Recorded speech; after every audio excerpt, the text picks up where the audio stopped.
I'm the Juggernaut, bitch! We are the future, Charles, not them. I'm kidding. We're the X-Men, dated metaphor for racism in the 60s. What's a Magneto? A very powerful mutant.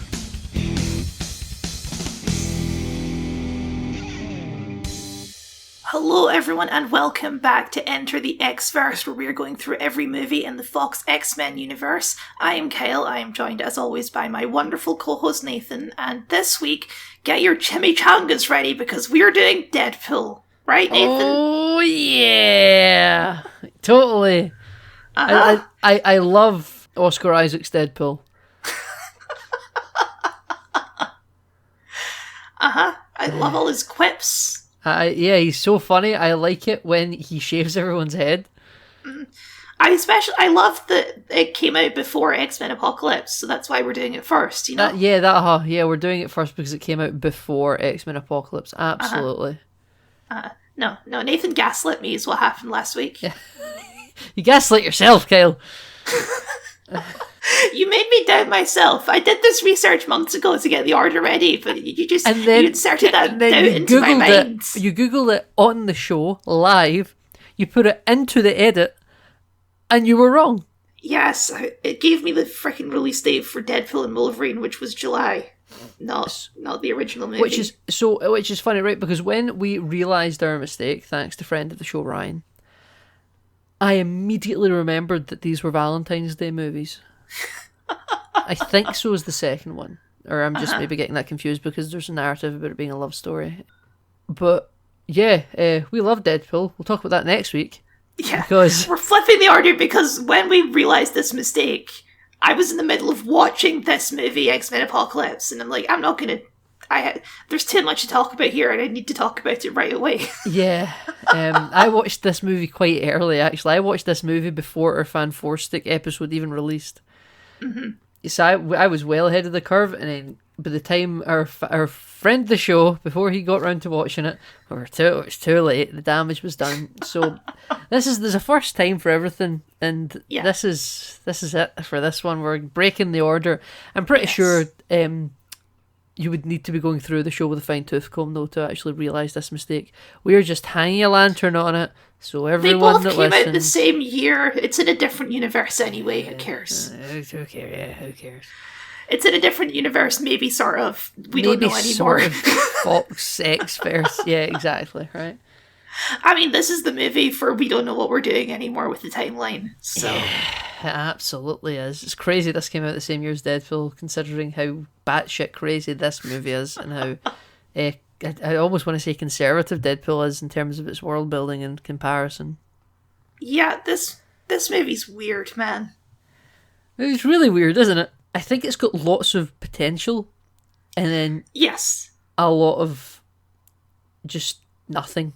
Like a lot of wind. I had this was one of my final notes, was I reckon there's a really good fan edit of this movie which just cuts out like at least half of the movie to make a tighter movie. Right? It's such a bloated movie. I absolutely can buy that, you know? There's just so much going on. I have like timestamps in my notes for like, we're 49 minutes into the movie and Raven's reappeared, in case you forgot she was in this film, because she's still walking about with Nightcrawler in Germany in the middle of the night from the first scene of the film. Or not the first scene, but like, you know, the opening where they're in that cage match. And then there's the earthquake when Apocalypse is reawakened. And you see shots of your different pre-established characters around the world who are all in different time zones. Because you're in New York with Charles, you're in, I think, Poland with Eric, and then you're in Germany. He's in Poland. And it's just day and night fucking all over the place. Time zones are respective. And even though it looks like days would have passed, Raven's still walking around. It's such a weirdly edited movie. The continuity of shots is just a little bit... If this is a real film made in editing, I think. Yeah, it's so weird that we went from Days of Future Past, which is one of the best in the entire series, to this. What a drop-off in quality. Well, Kel, we didn't. There was another movie. I mean, Van Forstig doesn't count. Yeah. It really is strange. I mean, from a studio perspective, that and Deadpool would both count, you know? Because it's just a conveyor belt of movies, isn't it? But yeah, but this is like mostly the same creative team as Days of Future Past, right? I think so. think it's so. just weird. They just got really ambitious. I think they thought, right, we've got 2 movies under our belt with the first class cast, and let's start really just hammering it, you know? Well, you know, Nathan, the third one's always the worst. We can always agree. Yeah, This movie directly says that, doesn't it? It does. It's one insane thing to say in your third movie. I think they must have known while making it. I would love to know if this was a bit like how like the studio forced Sam Raimi to have Venom in Spider-Man 3. Mm-hmm. If there's directives that exist in this movie because the studio demand it, you know? Uh-huh. Like, the studio just love William Stryker. You know? Oh yeah, we can't have an X-Men movie without everyone's favourite William Stryker. Yeah, exactly, right? He must be in the film, so there's 25 minutes of your runtime right there. Or however long he was in the movie for. He just kind of shows up, doesn't he? I mean, that's all there just for Wolverine. It's not there for William Stryker. I know, right? But it's Stryker who's the vessel for that, you know? Yeah. Um, Remember when Mystique was him at the end of the last movie? Yeah, I do remember that. That became that nothing. meant nothing. Yeah. That meant absolutely nothing at all. That was a real, we didn't think this through, and we're just not going to follow up on it. This movie feels like a massive pivot for wherever they thought they were going. Mm-hmm. Though Apocalypse is at the end of that movie, so they knew they were doing Apocalypse somehow. Yeah.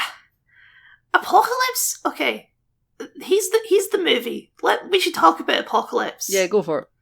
Because for all the movies we've done so far in these X-Men, he is such a massive pivot in terms of like tone and themes. We've gone from a bunch of like civil rights sort of stuff, or that's what most of the movies have been. Is sort of metaphors to try to for destroy that the sort mutants, of thing. we must, pivot to defend the mutants, or I want to kill all the humans. Yeah. Yeah, and then this movie, it's like, no, we're gonna fight God. I wonder if this is the Marvel influence starting to creep in. I Like mean, the maybe. Marvel Studios, I mean. They're trying to keep up with the Avengers films. Exactly, right? Actually, you know who I think's to blame, Kyle? Who? A hot take, right? Stan Lee. Oh, he's back in this one too. We Yeah. finally have Stan Lee again, and it's X-Men Apocalypse. Yeah, so I in my comment, in my notes here, I have Stan Lee, we have Stan Lee, repeat, we have a Lee, the legal has landed. Right? Very, very excited for Stan Lee's return. But see, when he wasn't here, the movies were great. But now they're Marvel movies again. Yeah, he's brought the MCU in with him. It's all his experience on Disney sets, Kyle. He's been like, let me give you some ideas, and they've listened to everything he's had to say because he's the creator. No, I ingest. I just wanted to mention that Stan Lee has in fact returned after over a month out of this show. Yes. Well, and talking about Deadpool though, because Apocalypse basically is Deadpool from X-Men Origins Wolverine. He's a big collection of other mutant powers. Yeah, I'd agree with you on that. Yeah, he powers are just kind of whatever the script needs to be. You know what? I don't hate the opening scene. I think Yeah, I quite like the opening.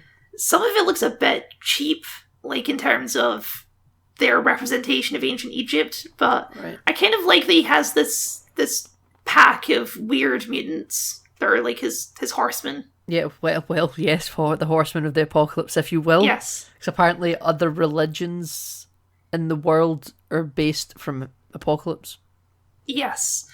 Which, I talked about this after we watched it. I don't think they ever actually call him Apocalypse in this movie. Yeah, I mean, I never noticed it, but I remember you mentioning it, and I think you're right. Also, while we're on the subject too, I'm just going to say it. Oscar Isaac is miscast in this role. I kind of forget it's him.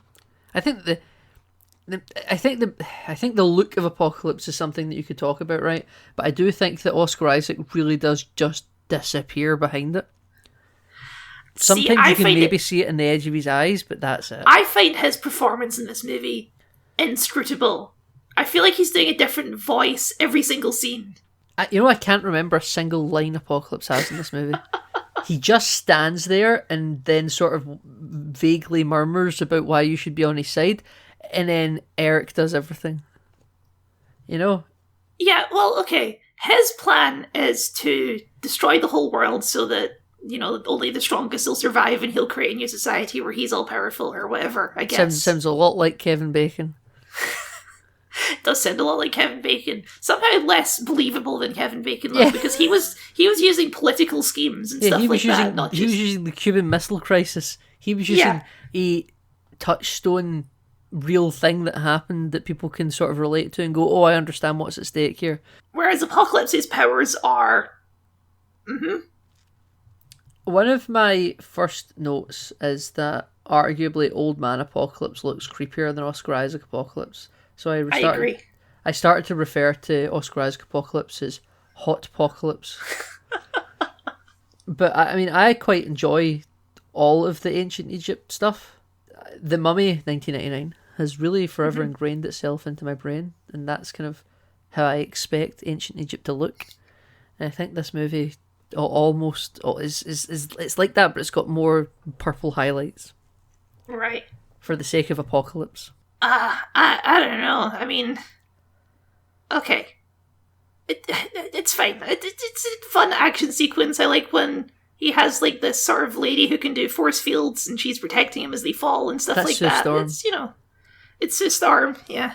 Yeah, but I don't know who the people are that try and lock him into the tomb. I just quite enjoyed the whole thing about ancient Egypt and its tombs and its ceiling and all that, I don't know how collapsing a block makes the entire pyramid collapse. Did they plan all of this from the very beginning of construction of that pyramid? Yeah, yeah. Uh-huh. Yes. Okay. Sure. Because tombs are known as Indiana Jones death traps with chasing boulders and stuff, Right, uh-huh. That's just... So we can just accept that. Yeah, I mean, as an audience member, I'm fine with it. I mean, we've got mutants and stuff all hanging around. I think it's supposed to be a sealing mechanism for when the person dies and you bury them in there, but they're like, we're going to seal it with them still alive inside, It was a lot of chaos, though. Yes. Somehow the transference process wasn't fully complete, but then they start Iron Manning Hot Apocalypse's body up. Yes. He takes the armor. What's Apocalypse's old body, the dead body, the old man one? What happened to him after this, I guess he just sort of dies, So is there an alien mutant skeleton down there, or? Probably. Interesting. I don't know what he is. He's supposed to What be... is Apocalypse? He's just a human. Yeah. With, like, his original, like, default mutant power is that he can transfer his soul or something, right? Yeah. But he needs some sort of special table in order to do it. And someone has to do it for him. Yeah, so I don't quite understand that process. Well, either way, it's the opening of this movie is just to convey that Apocalypse can body hop, and he body hopped into Oscar Isaac, and then Oscar Isaac was able to be cryogenically not frozen, but in stasis for some... sort of stasis thing. Yeah, could any of his previous host bodies do that? Because he's stealing powers from the people's body he takes. So who was Oscar Isaac before he became Apocalypse? Oscar Isaac was a mutant who had, like, Wolverine regen powers, and that's why he wanted him. So that's why Apocalypse could stay alive forever, because they show that one of them slices open Oscar Isaac's stomach and then it immediately heals up again. Right. Okay. I'm with you. I kind of remember that. Yeah. Oscar Isaac has, like, no dialogue when he's in human form, right? No. He's unconscious, I think. Yeah, he's just lying on the table he's brought in. Yeah. Uh-huh. Anyway, then we skip 5,000 years into the future through a Doctor Who time tunnel. It's the 80s, baby. For some reason, it's the 80s. It's becoming ridiculous. This is 20 years after First Class, and they all look the same. Yeah, like when Charles is happy to see Alex Havoc, Mm-hmm. Yep. Like, how is this 20 years after the Cuban Yeah, he Missile should Crisis? be in his 40s by now. Yeah, right. But he looks like just maybe like 30 maximum. He has some big floppy blonde hair. Because it's the 80s. And Charles should probably be older than them. Yeah. Though he just graduated Oxford or something, didn't he, in that film? Like, he's a kid teaching kids. It's quite strange. Yeah. I mean, he's supposed to be like a super genius, I guess. Yeah, so. I suppose so. But yeah, nope. No one's aged 20 years. People have barely aged 10 years. I mean, they do lampshade it because Charles sees Moira McTaggart and says, wow, she hasn't aged a day. It's very clever, but obviously not. Because she should be in her 40s. Yeah, this is maybe even her 50s. This is 5 years after in shooting time. Yeah. It's quite bizarre, actually. I don't know why they did this, because it's not like this movie needs to be set in the 80s. In Days of Future Past, I am sympathetic to their decision to jump that movie into the 70s, right? However, you could have just stopped there. Yeah, well, in that movie they kind of justify it narratively because a bunch of stuff has happened between the last movie, right? Yes, and there's Vietnam, and they want Nixon in the White House. I think that the 70s is quite linked to the setting of that movie. There's nothing about this movie that had to be set in the 80s. No, not at all. I think it's because we were in the Stranger Things big hit kind of 80s nostalgia cycle revival. Yeah, I guess. That's the only thing I can think of. They also wanted to start to introduce Jean Grey and Scott Summers, but maybe wanted them to not feel too... Because I think when they were making this movie, they still had some vague notion of wanting to meet up with the Patrick Stewart movies. Yeah. I just get that vibe, you know? Yeah, I guess, even though they've already, retconned a bunch of those. Yes, they have. Yeah, it's weird. It's weird. But yes, we do get a new Cyclops, and the movie does try and do more with him than previous movies, I guess. It wants to do something. I think the other movies didn't want to do anything with Cyclops. Right, yeah. An attempt was made this time. Yeah, he just didn't succeed. Uh-huh. Feel bad for this actor, though, because he does this and he did Ready Player One, 2 movies where he has to wear massive face visors. And, okay, question. How old is he supposed to be? He's a teenager, right? Yeah, He's he in was high school. in high school, yeah. Okay, I don't believe you, but okay. Oh, well, I think he looks younger than the cast of Fan Four Stick. I mean, yes, he does. We're not Miles Tellery up here, but yeah, he does still look like a 20-year-old to me. That's only 4 years. We're fine. Even less than 4 years, maybe 3 years. It's fine. I mean, it just adds to the whole thing of the ages don't make any sense. There's a scene much later in the movie where Mystique is giving a pep talk to Jean Grey, and I googled it, and there's only 6 years between them. That's quite funny. It's ridiculous, and Jennifer Lawrence is acting like she's this wise old mentor figure to someone who's basically the same age as her. I think within the language of the movie, though, there has been 20 years of war, 20 years of X-Mening up.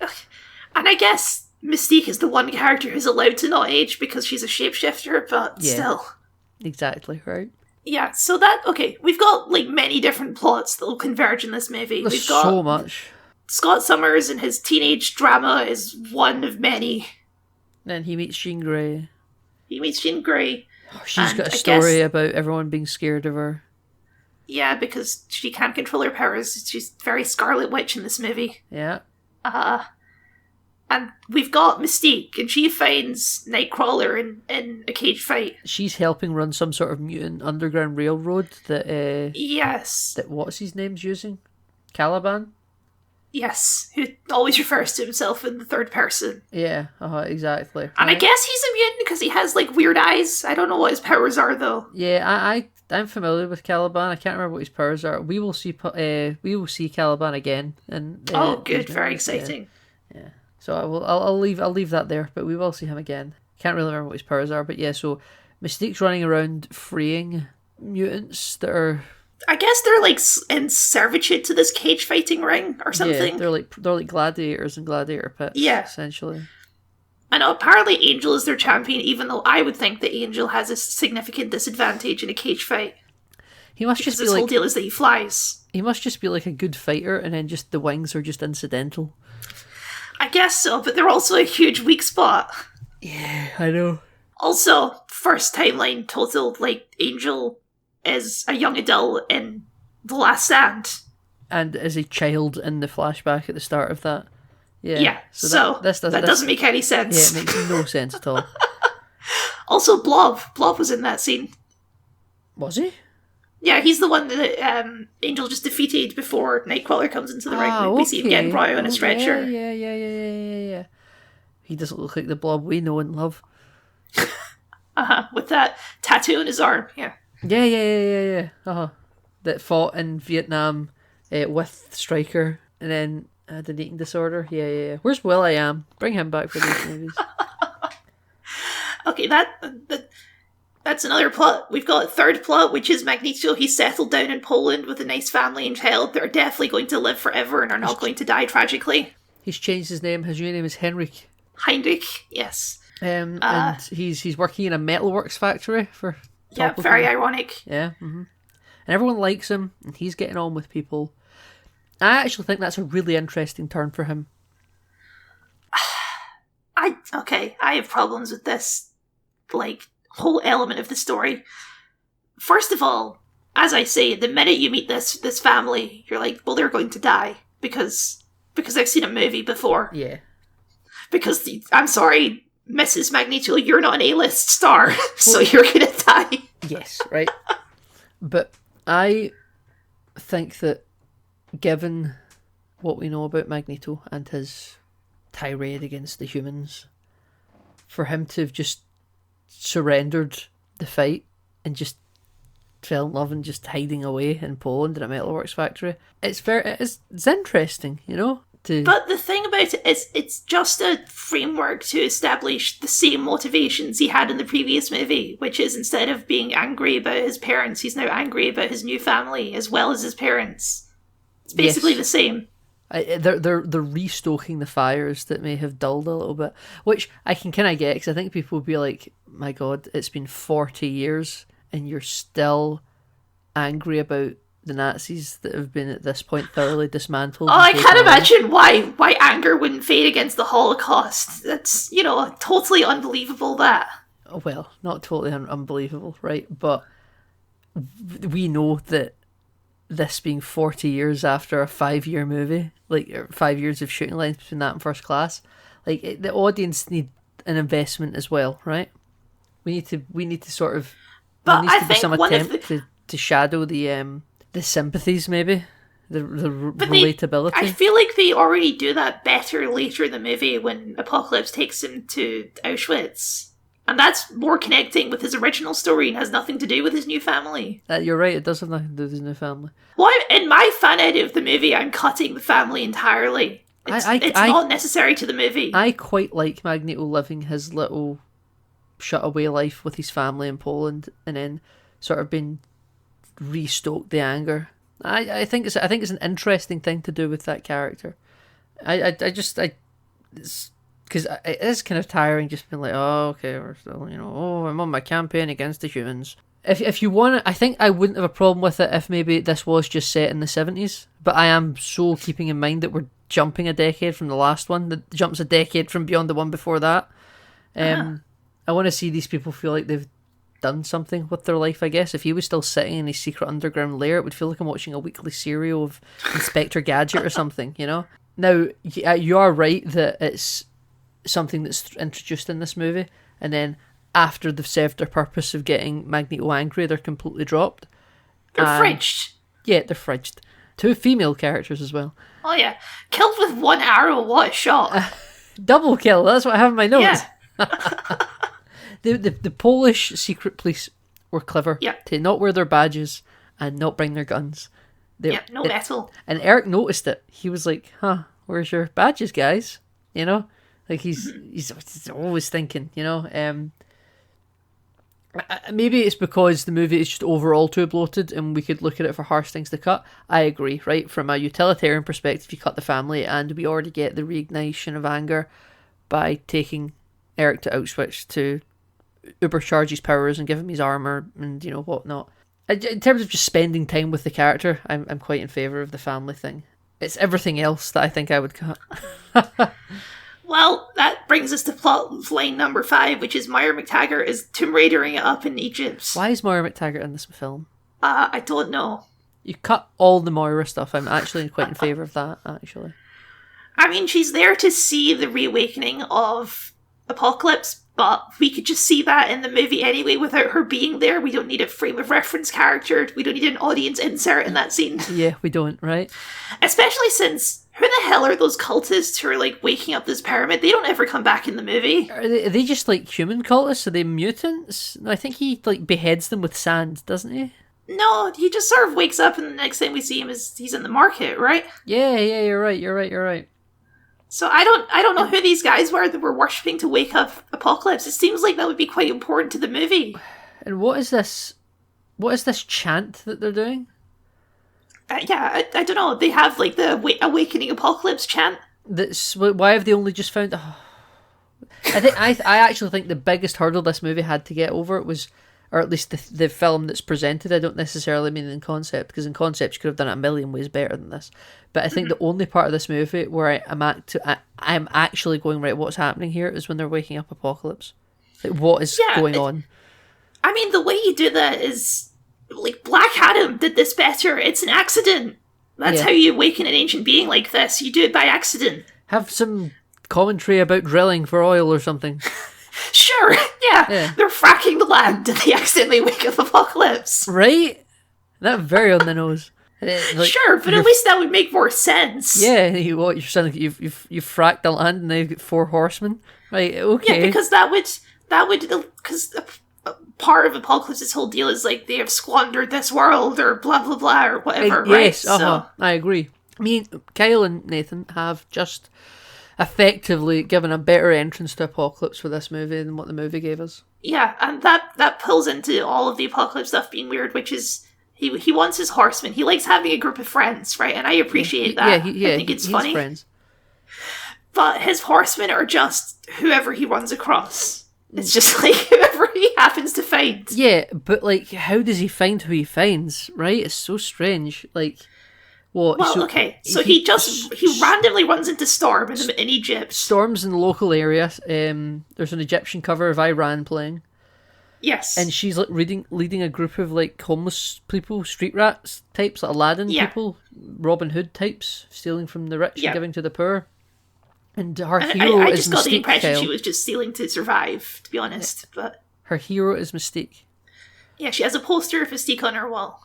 She's like, she fights for mutant rights. We love her. And then Apocalypse doesn't go, let's recruit her then. He goes, let's go recruit Angel. Well, okay, no. First, he recruits Storm and turns her hair white. Yeah, he gives a lot of people makeovers in this movie. Yeah. Because he has the power to supercharge other people's powers or something. Yeah, I don't really know how that works. He would have been the perfect teammate for Bishop. Oh, yeah. Or maybe he would overcharge Bishop too much and Bishop would explode again. I don't know. He recruits Storm because...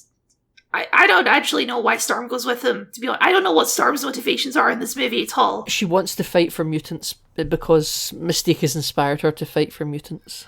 And then she sees that Mystique is on the other side and she's like, oh, I messed up. I'm going to help you now.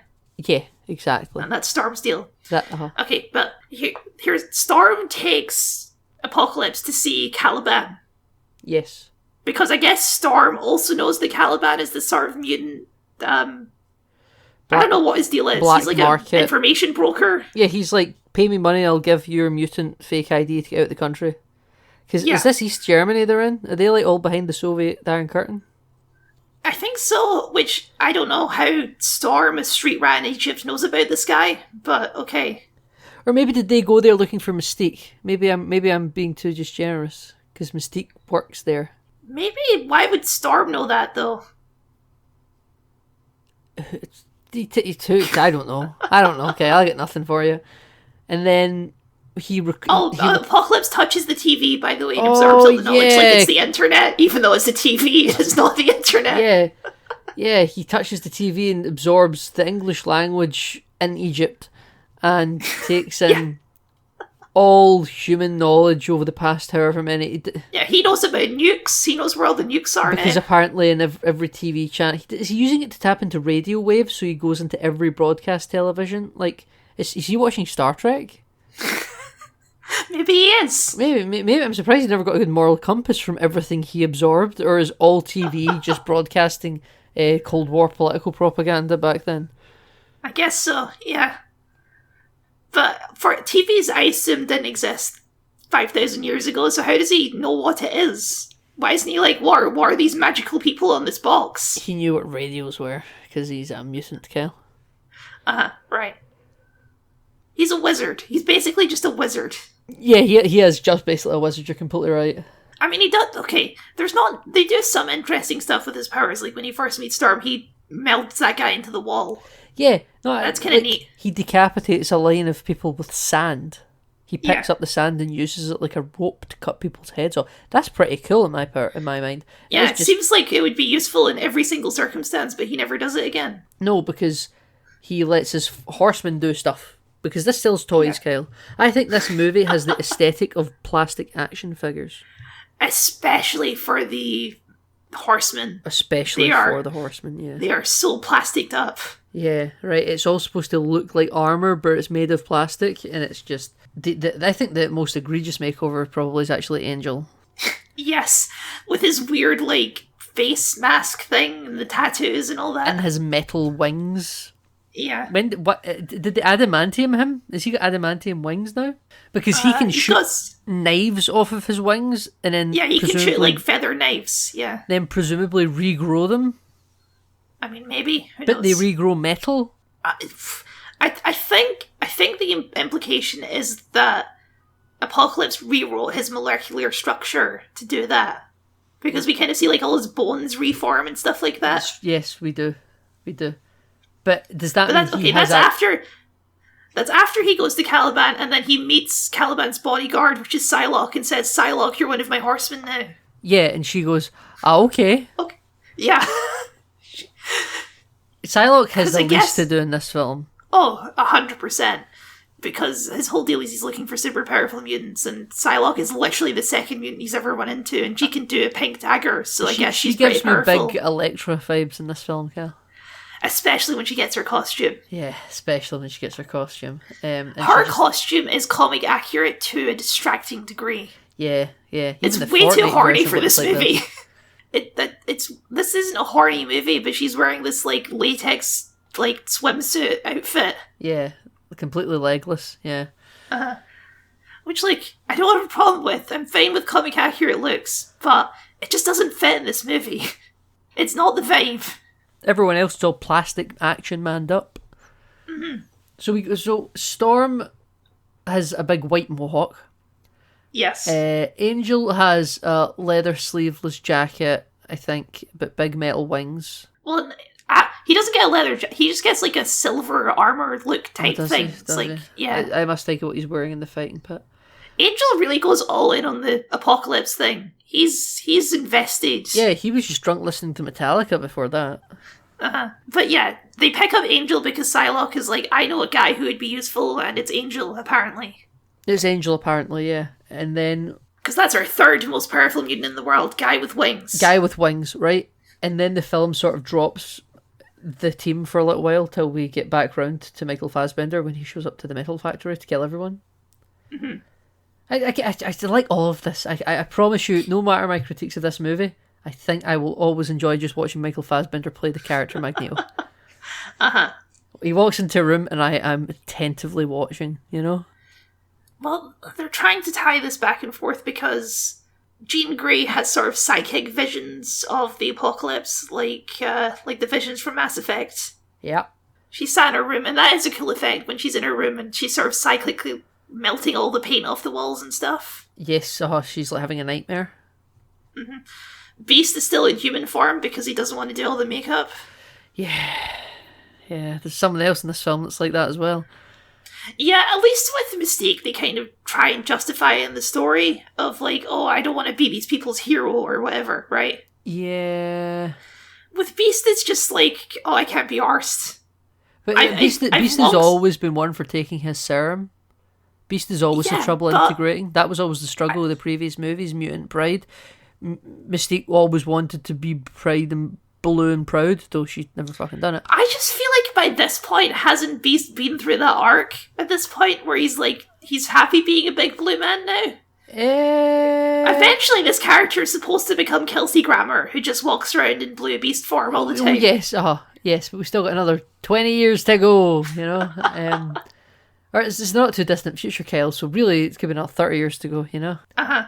It's also like, I think if we were to completely do that, then in Days of Future Past, he should have been blue a lot, because at the end of First Class, he's like embraced his blueness.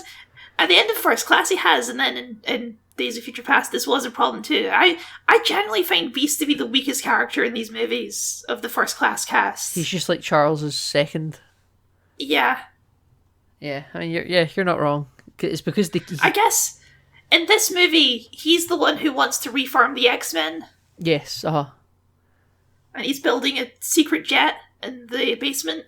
Yes, and Charles is like, we're not an army or anything, and then, which I always thought was probably true. The X-Men aren't an army; they're peacekeepers of sorts.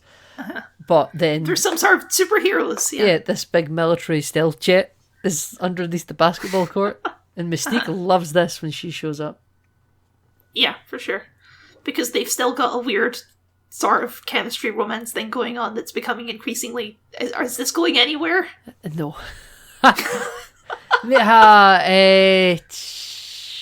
We'll do Dark Phoenix. Dark Phoenix is pretty conclusive. Do you know anything about Dark Phoenix?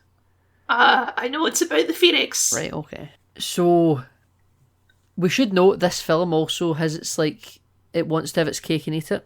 It wants to demonise Magneto, but also not demonise him so much that he's a villain. Yes. Because when we're in the Metalworks factory, Magneto has shown up to kill whoever snitched on him.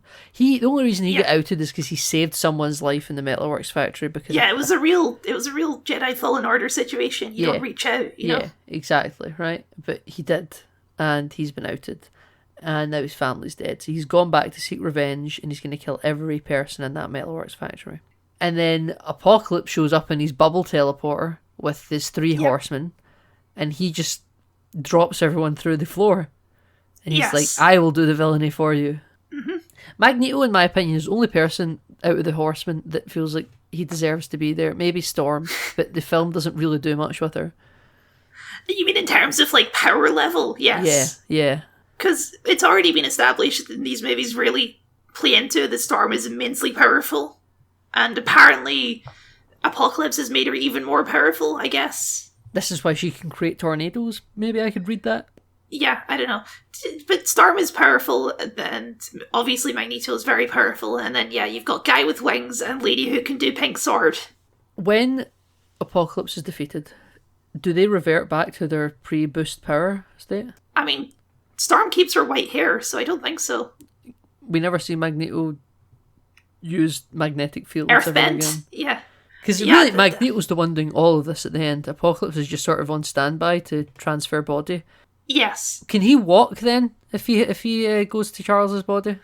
It's a great question. I guess he's got that healing factor, right? Yes. So that would heal whatever. But would that catch 22 him and take away the mind reading powers? That would be very funny. Or is that just the effect of the serum? I can't remember. I think it's just the effect of the serum that gives him his legs. Yeah. I mean, whatever it does. It's not compatible with hair. Not compatible with hair because he's got to be big and blue. So yeah, all of Charles's nice floppy 80s hair has to dissipate. It's a real shame. You know what else is a real shame, Kyle? Alex Summers. Oh yeah. What a strange scene. He's been in 3 of these movies. He was in a blink and you'll miss it cameo in Days of Future Past in Vietnam. Yes. And then he's in this because he's obviously the older brother of Scott Summers, because even though Alex was in the last 2 movies, they sort of never acknowledged that he's also Cyclops' brother. Yeah, well, their parents waited a hell of a long time to have a second kid. Right, because this bro's 40 and this other 20 years between kids. Maybe there's another kid in the middle.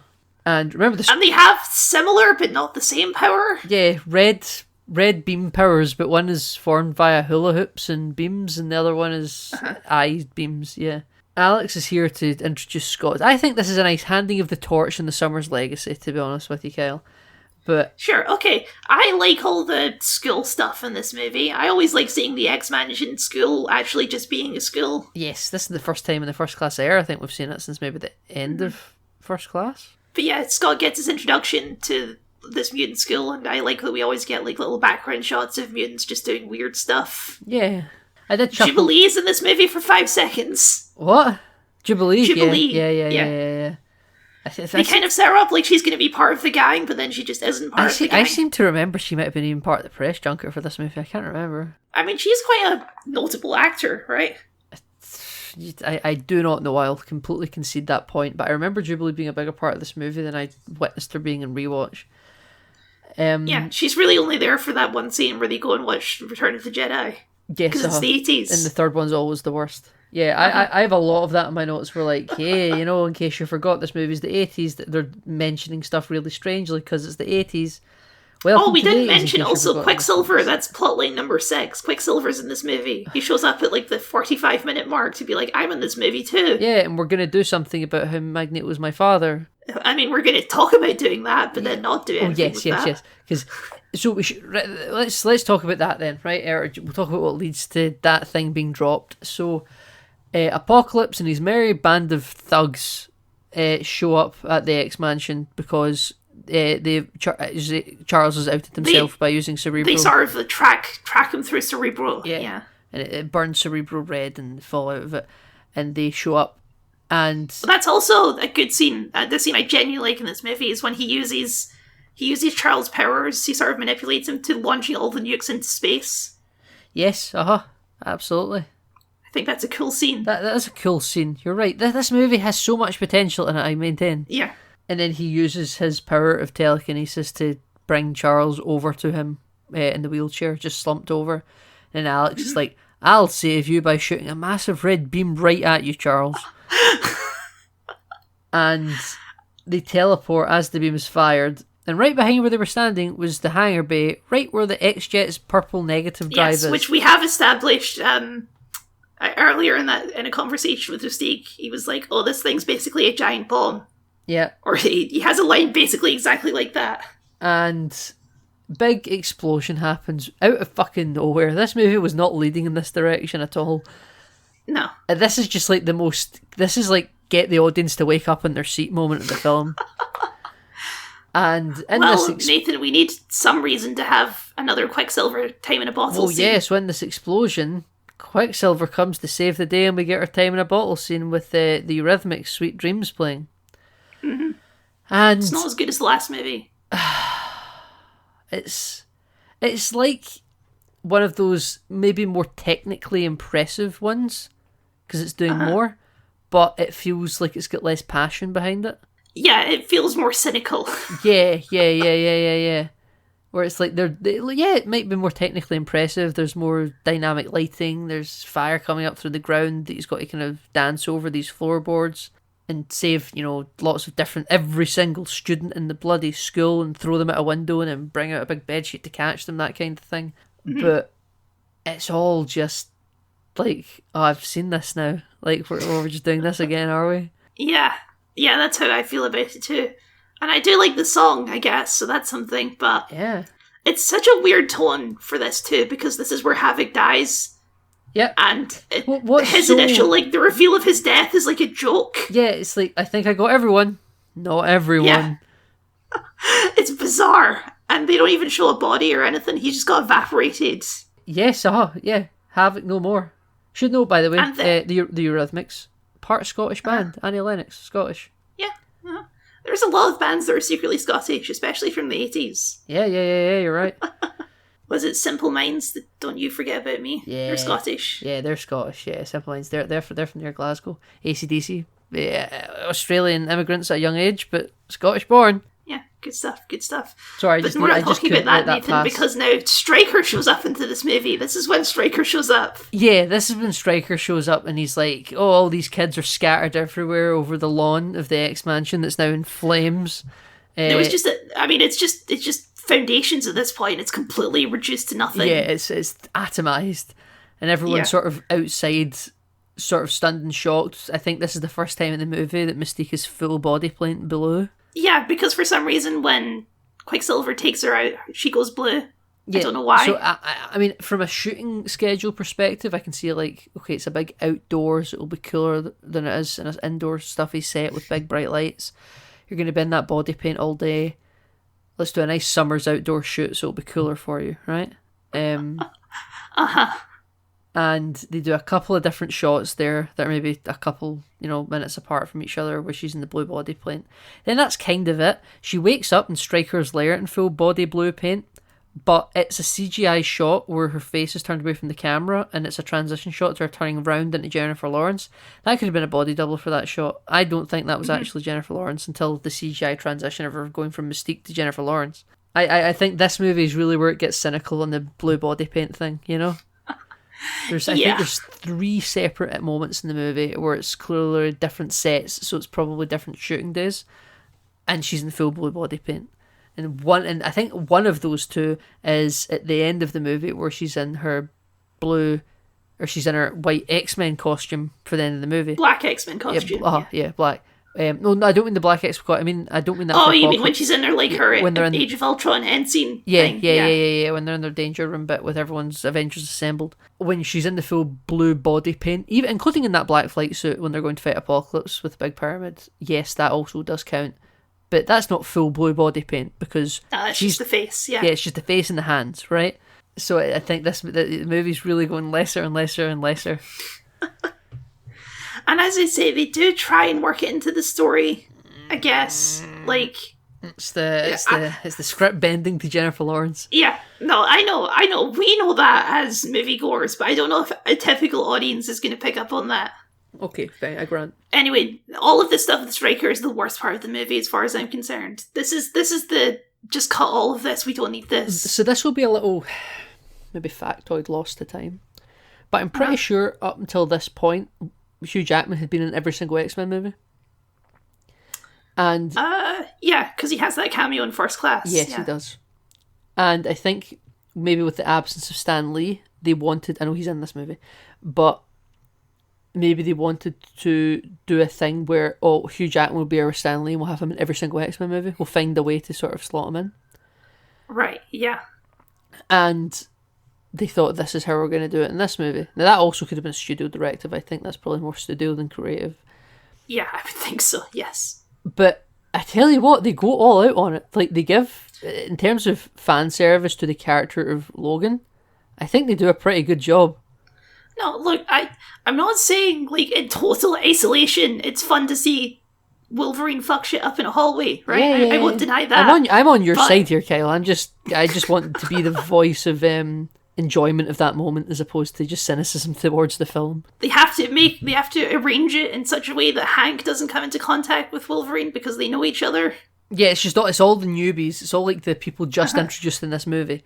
It's Jean Grey, Scott Summers, Nightcrawler. And is there a third? Yeah, Nightcrawler's there. Yeah, Nightcrawler's there. Yeah, I thought it was Jubilee, but yeah, of course it's not. No, it's not Jubilee. Jubilee just gets left behind. Yeah. So, yeah, Stryker picked out particular mutants that he wanted. Now, I guess in X-Men Origins Wolverine, he does have Scott Summers in his dungeon, but also that's maybe years after he breaks out, I think. I can't remember. You know what? I actually forgot Scott Summers was in X-Men Origins Wolverine. Yeah. So is Emma Frost, remember? Yeah.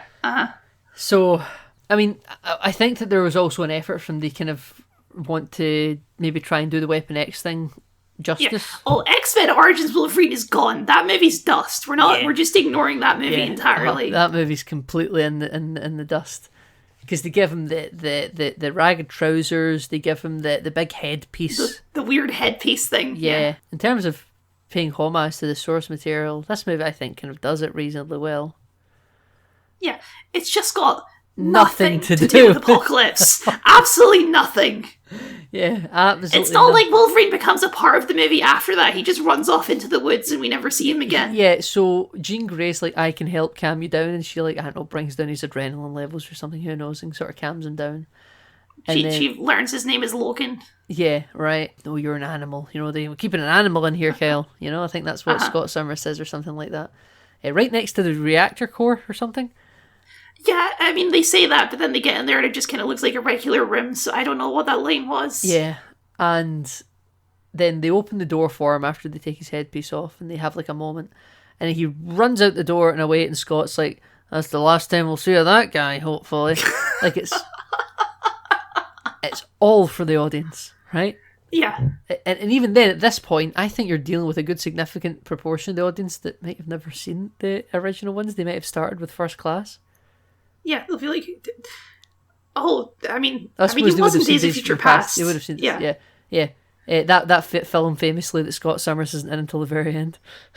But yeah, so it's I like seeing him. Maybe it explains why there's a lack of chemistry, but a connection between Jean and Logan in the other films. I mean, it's much creepier when she's like 17. Yeah, well, he's 200 years old, so Like, okay, I think as a society we have to decide. Did I make this point already? Yeah, or yeah, the you have. Wolverine Yeah, you movie? have. Yeah.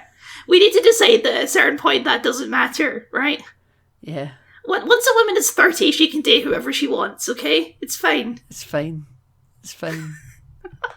Sophie I'm Turner playing is in her 20s. Assassin's Creed Revelations right now. There's like a 25-year age difference. It's fine. It's fine. Don't worry about it. Don't worry about it. Yeah, so he gets a hallway sequence, doesn't he? Yeah, he gets a hallway scene. He does a bunch of stuff with his claws. This is a real roll cut thing. If we're talking about the roll cut in Days of Future Past, this would be the Wolverine cut. Yeah, we're like, oh, they've added this whole big scene, but it's Hugh Jackman. He brings people into the cinema, baby. Was this in the marketing? I think that you never see him, but I think you do see some of the Stryker Lair stuff, and then there's like banging on a door, where he's like, there's an animal in Right, there. okay. Oh, yeah. I haven't seen the trailers for this since the marketing was originally happening, but oh yeah, they didn't hide this, I'm sure. You can cut. What's her name? Anne Paquin, Rogue. Rogue. Yeah, but you can't cut. You can't cut Hugh Jackman. Right, yeah. This is cynical business stuff, like I say, Kyle, over creativity. No, I mean, this movie is cynical business stuff. Yeah. That's the movie. You got to make an X-Men movie. Do you have a story to tell? No. Well, we'll make one for you. Did Bryan Singer do this? He did. Yeah, this is another Bryan Singer joint. It's crazy. He was just... We're in 2016 now. We're teetering on the edge. Yeah. I'm pretty sure a lot of the open controversy against him was not too long after Dark Phoenix came out. Right, okay. Like pretty hot on the heels of it, actually. So it's quite interesting. But anyway, where are we in the movie right now, Kyle? Let's see. After they escape, their escape is where they get their black edgy jumpsuits and their new X-Jet, which is just a sort of weird advanced... It's a William Stryker Quinjet. Yeah, he has a Quinjet. He has an 80s Quinjet, and it does look like this probably is for an action figure set. Yeah, they've all got black flight suits that all fit them perfectly, and they vaguely look like superhero costumes in the context of our heroes wearing them. How have we gone backwards, Nathan? Because the costumes in First Class were great. I wouldn't say they were great. They were fine. No, I loved those, the yellow, like, jumpsuit things they had. I thought those looked really good. Yellow, now we've navy got these, blue. like... I think they were fine. I do not dislike them. They were good. I will even go as far as to say that. But also, I think that you could far go beyond them. Yeah, well, we've gone backwards from what I see. These look like black action figure costumes. They're like big plastic armor. Well, as we've already mentioned, the aesthetic of this movie, that's what that is, Yeah, I know. They just don't look very good. Oh boy, you ain't seen nothing yet. But yeah, no, they all fly to Egypt. Yeah, we fly to this big super uber pyramid that's been built because Eric is pulling metal from everywhere around the globe, like magnetic fielding it. Yeah, he's like disrupting the poles of the world or something, and it's wreaking havoc in the entire world.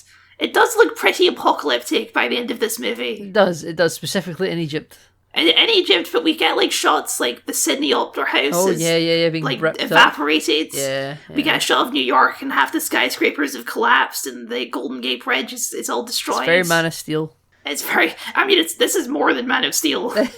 That was just one city. That was one city. This is the planet. Yeah, Nathan, I already know the answer, but is this a big plot point in the next movie? Or is everything just fixed again by the next movie? In the next movie, this never happened.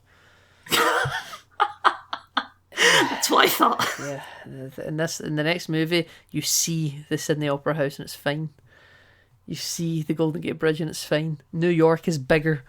No, I'm jesting. I actually don't remember, I don't imagine this is ever alluded to again. This would be something that they would have alluded to in the X-Men, Patrick Stewart, Ian McKellen movies. Something that happened Yes. 20 years earlier, not like how would that all have been fully repaired? It wouldn't have been, is the short Yeah, answer. it wouldn't. Yeah. Look, the Charles Eric stuff in this movie is still good as always, but there's not nearly as much of it in this movie. It's kind of like engineered so that they're not really talking much. There's the one scene where he's trying to convince Eric, when Eric is working with Apocalypse, like, hey, you don't have to do this, Eric. I know what happened to your family, but, you know... This is where he's like lying on like a rock somewhere after they've kidnapped him. No, this is before this. This is when they learn, like, who Charles is, and before that, he's trying to talk to Magneto. Oh, yes, you're right. And, you know, that's a fine scene, but I don't know. I feel like the Charles Eric stuff is really lean in this movie. Yeah, this movie kind of forgets that their dynamic really, really works. It's the core of the movies, yeah. I actually think this movie feels like it gives a lot of screen time to our Jeans and our Scots. Almost. Which is fine, but, you know. Because it's about, you're trying to like diversify your cast, and then also, they probably are a hell of a lot cheaper than your main cast, you know? Because at this Sansa Stark doesn't charge as much as Michael Fassbender. At this point, your James McAvoy's, Michael Fassbender's, and Jennifer Lawrence, they're getting a pretty penny for these films, right? Yeah. And you can get your Sophie Turners and your Scott Summers Whoever actor. plays Scott Summers, yeah. Yeah, like you're getting them for significantly less, shall we say, in this franchise. Now, they can renegotiate up in their sequels, but they're still probably going to be earning less than what McAvoy and Co are earning. So you give them, give them Like, less. they are the X-Men, so I don't mind focusing on them, but yeah, it just feels like it comes at the cost of some other stuff, because the whole Quicksilver Magneto thing is just nothing of a relationship. Yeah, so that's why I mentioned Quicksilver showing up in Death of Alex Summers, because the house is blown up and we don't come back round to it until the end of the movie and everything's resolved, and everyone, including Magneto, are helping to rebuild the house.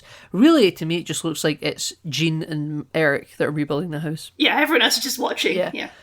And then Everyone's very forgiving of Eric just sort of being there, by the way, even though he's still a massive criminal who tried to blow up the entire planet a few days ago. Absolutely, yeah. He's still been on the run from, like, what happened in Days of Future Past. He's still a wanted criminal from the Nixon days, and now, like, what? Ronald Reagan's the president and everything's fine? Yeah, he's quadrupled his crime since then, but it's fine. But we're okay with him because he rebuilt the X-House. And Storm... Because he had a change of heart. Storm comes over to Quicksilver and is like, so are you going to speak to him about your dad being your dad? He's like, oh, no. Or something. It's like, maybe later. Yeah, like, oh, yeah, let's not pay off that character's arc in this film. No, we're just gonna... No, we only It's not want... as if it's, like, thematically relevant to the whole family thing of the movie, because that's... Like, you've just that's, lost like, your the family, reason that but here you've actually maybe still got some family you never knew you had. It's like the whole reason behind his redemption is he sees Apocalypse is about to kill Mystique, and he's like, I'm going to protect my family. Yeah, and then finding or something. Yeah, it's so... That's why the Polish family were in it, Kyle. It's to pay off that he values family, and that's what's so powerful about it. Right, sure. But Quicksilver is completely thrown to the bus because we've used him for what we need. We needed him for time in a bottle, and now we've had it. Yeah, and we'll have him try and fight Apocalypse, but then it doesn't work. Yeah, because Apocalypse can do a Superman in Justice League, and Zack Snyder's Justice League, and see the Flash running in super speed. Yeah. There's a bunch of weird stuff in that scene too, because part of the scene is Apocalypse and Charles, because of the sort of half transfer thing, their minds are linked now. So Charles tries to have a mind battle with Apocalypse. Yeah, inside the X-House, and then he punches him, and then Apocalypse grabs his fist and gets really large and destroys the house. Yes. It's like, you're going to need a bigger house, or something. It's like a mind meld battle. Yeah. And basically Charles gets his ass kicked, but Jean Grey's there. So... And they do have a tiny bit of foreshadowing in this movie, which I thought was kind of cute, which is... They're talking about mutants, and I think it's when they've been captured by Stryker, and someone says, this mutant is someone more powerful than Charles, and then it cuts to Jean Grey walking through the hallways. I'm like, I see what you're doing there, movie. I see what you're doing with your edits. It's a Bryan Singer classic, because we see the crossfade between Wolverine and the stuffed wolf in the first X-Men movie. You remember that? I think so, yeah. Yeah. It's talking about Wolverine and being animals and stuff, you know, like the comparisons, you know, and the foreshadowing and camera edits. So it's a Bryan Singer favourite. To be fair, this movie does a better job of establishing the Phoenix stuff than the originals did. Yeah, what happens in X2? After Jean dies, you see like a shadow of a phoenix flying over the lake. She has some stuff in X2 where, like, her powers are getting stronger or something, but it doesn't really come to much in that movie. Yeah, it means nothing in that movie. Then you, like I say, you get the shadow of a phoenix flying over the lake at the end. Although it is funny, in this movie, there's a whole thing where Charles is like, unleash your powers, join the light side, or whatever, Yeah. right? And she walks into the Mind Palace, and then she has, like, a fight in the Mind Palace and in the real world at the same time, and it's kind of edited together in a way that's confusing. It looked like the Assassin's Creed movie with Michael Fassbender, where their Animus is a big claw arm. So as he does combat in the past, he's also doing, like, combat in the real world. I guess it's supposed to feel like also Days of Future Past when they're cutting between the future and the past in the final climax. But worse. But worse, yeah. But there is a shot where Jean Grey casually walks into the sky, which I thought was kind of That a was neat nice, visual. yeah. She walks off like the edge of a building, then just keeps going forward. It's pretty cool. Yeah. And then she explodes into a phoenix, but that isn't actually enough to kill Apocalypse. It's just one of the many So things that helps kill Apocalypse. Apocalypse's powers in this moment is just like ball of fire shield. Yeah, he has like a fire shield. Yeah, because Magneto was hitting him with all the metal he's assembled over the course of this situation. Yep. And Magneto was just melting it. And then Scott Summers is like being thrown by Beast into position, so he's eye beaming Apocalypse. Yep. And then Storm's also like electric shocking him from the sky, and Psylocke. Nathan, have you ever watched a little movie called Age of Ultron? It's a lot like that. Yeah. But like he dies when that happens. Yeah, he does. Yeah. What kills What is Apocalypse it? again? I can't. I think it's just like this combination of all of these things just sort of evaporates in. Right. Okay. I got the feeling that Apocalypse was a little bit stronger than Ultron. Yeah, the way it's actually played in the scene is like Apocalypse is going to survive this until Storm jumps in to help as well, and Storm is the one that kind of finally clinches it. Power of weather. She sort of- Weather. He's like trapped between all these metal poles, and she sort of bounces electricity between all these poles and fries him. So you're saying Doctor Doom would have been equally useful here? Yeah. Yeah. Depends on which version of Doctor Doom. I mean, Four State Doctor Doom could have cleared this up in an instant, I'm sure. And Mystique's kind of out of this fight, right? Because it was her getting knocked out that forced Magneto to help out and made Storm change sides. And Psylocke just runs away. And where's Angel? I think Angel dies. Angel, their jet gets blown up, and he's sort of trapped in it. Oh, and yeah. it crashes with him Yeah, in it. because Nightcrawler teleports everyone out. Yeah, but Psylocke kind of jumps out and lands with her powers. Yeah, so she's fine. for that trailer moment, yeah. Mm-hmm. Yeah, I know exactly what you're talking about. You know, we haven't played this whole like final climax is so visually uninteresting. I just want to say, Yeah. it's just like big desert. They're just fighting in a big desert. Not even like just sort of like a vaguely ruined town. Yeah, it's the town from Justice League. Yeah, it is. Except this movie was smart to kill the family early. I wondered why Apocalypse never used his sand decapitating powers to decapitate all the X-Men. Seems like he could do that quite easily. Yeah, yes. there's lots of sand around right now.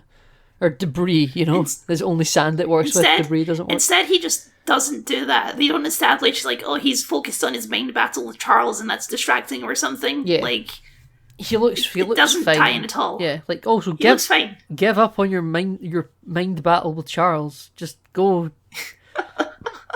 So we've defeated him. He is gone. Dark Phoenix has won the day for everyone, or just the Phoenix.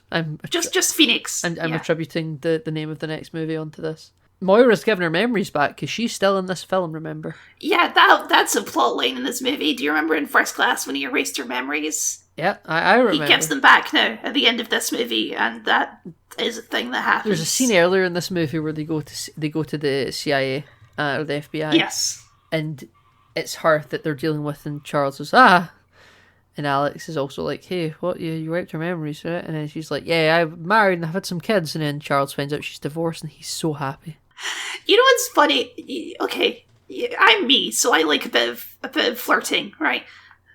But Charles was like really smooth in First Class. You remember he had all his pickup lines and stuff. Yeah, but you being a mutant, because of your But hair this movie colour. would prefer if he's sort of like a nerd who doesn't know how to flirt. Yeah, even though he was very good at it 20 years ago. Yeah, he seems to have lost his ability to be charming.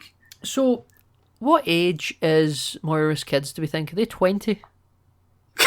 It's a great question. She got like 5-year-olds, or she got a child who could easily attend the X-Mansion? I mean, I would assume yes, right? Because they must be teenagers at least. Yeah, true. Because, yeah, she's supposed to be, 45? Apparently. This is, allegedly.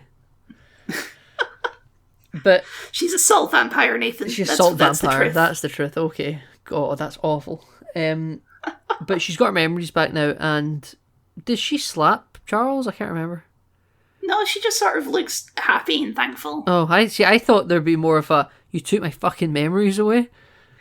I would have thought so too. Like, there's no reason he doesn't just give her memories back the first time they meet. There's no reason to not do it at that point, because the reason he wiped in the first place is so that she wouldn't give away all the secrets. The But secrets are kind of gone now. it's been 20 years, that threat's gone now. Yeah, so just give them back. Yeah, like, we've done the Nixon thing. Like, the mutants are pretty well out there. We've done the Sentinels. Like, it's over. Yeah, At least the secrecy thing is, anyway. but he doesn't give her memories back until the end of the No, movie it's- because it's supposed to be a bigger, more dramatic Yeah, moment, we're- even though it doesn't matter at all because Moira doesn't matter at all. No, exactly. This is why they should have had Quicksilver reconcile with Magneto, but no. But they're building the X-Mansion, and then we finally get a scene between Charles and Eric, don't we? Yes. They're sick. He's in his full Professor X look now because he's lost all his hair. Because he can't just go bald, Nathan. It has to be a big moment when he loses his hair. Yeah, it does. But Charles is there, and Eric is there. He's got his turtleneck on, his little tweed jacket, and he's watching the X-Men actual fighting team all in their combat gear, ready to go into the danger room, and they're sitting having a chat about being friends. We get a and little friends. cameo of the Sentinels from the last movie. Yeah, the 70 Sentinels. Yeah, they must have been taken a gift from Magneto. A gift from Magneto. I guess so, yeah. But he helped, and he looks like he's like part of the team, forgetting about his crimes. Yes. And Charles and him have a nice little chat about, you're always welcome here, Eric. And he's like, you can read my mind, Charles. You'll never do that. And then he like just leaves. And I'm like, oh, look at that nice scene between the two of these guys that should have been webbed throughout this film. Uh-huh. How far we've fallen from First Class. Oh my god. Yeah, and that's X-Men Apocalypse. We do have a post-credit scene, which I guess is a tease for Logan. Can I please quickly address that in this scene in the danger room, they're all in very comic book accurate X-Men attire. Yes, they are. And a bit like at the end of the last film and the end of this We're just going to film, ignore that. We're just going to ignore that. You're never seeing these costumes again, Kyle. They look okay. They're not the worst costumes I've ever seen. I think they are the best costumes we've seen. I take back what I said about Magneto at the end of First Class because it was very 60s. I think these costumes are really good. Mm-hmm. And we're never seeing them again. Goodbye, costumes. That's it. Bye-bye. Mm-hmm. Wait until you see what Dark Phoenix has, Kyle. You're going to love it. Oh, I bet. Oh, you're yeah. going to be so thrilled. But yeah, so the post-credit scene I also think is something to do with X-23. Well, we start with a guy hoovering up bullets, which I just think is a very funny visual. Yes, it's a good gag. Because I guess you have to get rid of the bullets somehow. Yeah, it's that or sweep them up with the mop, I guess. Yeah. There's the practical utilities of after-action cleanup, right? But yeah, they have samples of Logan's blood. How did they get those? I'm not sure, but they do. Yeah, they get vials. Well, I mean, you can put a needle inside Logan before adamantiumizing his skeleton. Wouldn't his skin just sort of regrow and break the needle? I don't really know how that Well, works. yeah, but it's not in, like when you see when like they cut Apocalypse at the start of this movie. In order for us to visualize the healing of the skin again, you must first have that gash. And So basically, what you're saying is this movie is a prequel to Logan. yes, thematically and tonally. They're very similar movies. Yes, and there's a character who shows up who's in this film as well. It's more connected than you might think. But we have a couple of movies left before we get there. Is it one movie left before we get there, Kyle? What are we watching next week? I mean, we know what we're watching next week. Next week we're doing Deadpool, Yeah. like we should have done this week. You're right. But after that, are we on to Logan? After that, if we still choose to do the TV shows, we're on to Legion. Right, okay. Right, well, we'll get Deadpool out the way first. Yeah, because I was looking at our list and like, do I want to do 3 seasons of a TV show? I don't know if I can be bothered. Well, to be honest. that's quite the thing. I think the TV shows are going to be quite the undertaking. Yeah. I'm not gonna hate it if we just skip the TV shows, Kyle. I'll be real with you right now. Okay. I think I'm fine with that, with just doing the movies. Thank God. So yeah, that means next week is Deadpool, and then the week after that is Logan. Great. Okay. I love this. Deadpool's what we're watching next week. Okay, Kyle, why don't you sing us out? Well, Nathan, I would love to know where the people can find you online. Oh. And I'm sure the people would as well. Kyle, the people can find me online in all good social media hosting sites such as Twitter and Blue Sky, Mastodon, Threads, Instagram. I'm very nearly almost back on Hive, Kyle. You've been in touch with the engineers themselves, as I understand it. I have been speaking with Hive HQ, the Queen Bee, as it were. And they don't really know what's happening. They seem a little bit confused. I've stumped them. But they do know, they have record of my profile. They just don't know why it's not displaying properly. It's a thing. I haven't. Little do they know that you're going to be one of their top users. Well, I've told them that I really like the interface, and they're like, you could always make a new account while we're waiting for the update to roll out. And I'm like, I would rather not have a burner email just for this temporary account when I go back to the original. And I really like the account. I haven't yet dropped the bombshell that I host a podcast, and we'll shout them out though. A very popular podcast, yes, available on all good platforms. Yeah, I can admit the viewer listenership, but that's fine.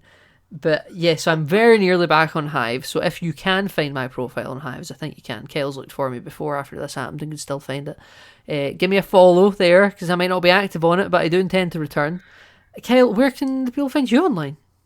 Well, people can also find me on Hive, of course, my favourite. But usually you can find me at YouTube at Kyle the Scott, where I do video essays and game critiques. I'm working on my Assassin's Creed Revelations video right now, so that should be fun. It's a very good series. I'm enjoying it thoroughly, Kyle.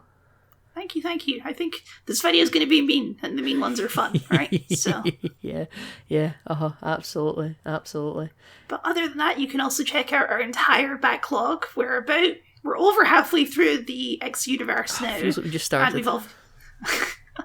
Does it? I feel like we're rapidly hitting creative stagnation period, aren't we? I mean, for the quality of the films, yes, but I actually feel like we're cutting through this a lot quicker than we went through like the DCEU. I mean, we're at exactly the same pace of one a week. But yes. Yes. But sometimes it's all just in your head, right? I think it's because there's a longer time period for these movies, right? That's true. That's very true. We are only right now caught up to where the DCU has started. 2016. DCU We're Batman starts vs Superman right now. Yeah. Yeah. So we're only on the second DCU movie at this point. But yeah, and you can click it. You can check out the entire Snyderverse as well. And of course, we will see you next week for Deadpool.